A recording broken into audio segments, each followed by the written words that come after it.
La réforme des retraites sera-t-elle défavorable aux femmes? En débat, la suppression ou la modification des pensions de réversion.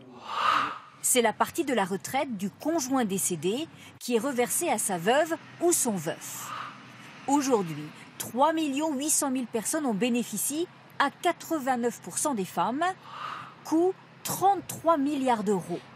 Le gouvernement veut réviser le système, car les femmes travaillant plus qu'avant, les différences de retraite avec les hommes diminuent.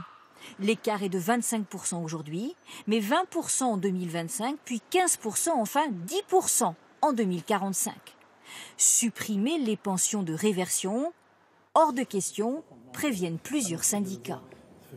Si on prend le temps partiel subi, il est à 80% féminin.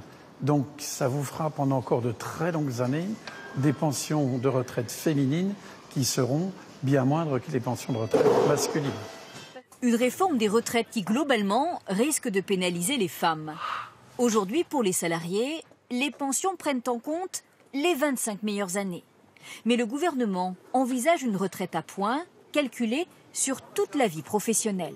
Comme elles sont sujettes à avoir des carrières donc un peu entrecoupées de périodes d'inactivité et d'autre part donc leurs salaires sont un peu plus faibles que ceux des hommes, elles seraient pénalisées par le nouveau système s'il n'y a pas de mécanisme de compensation.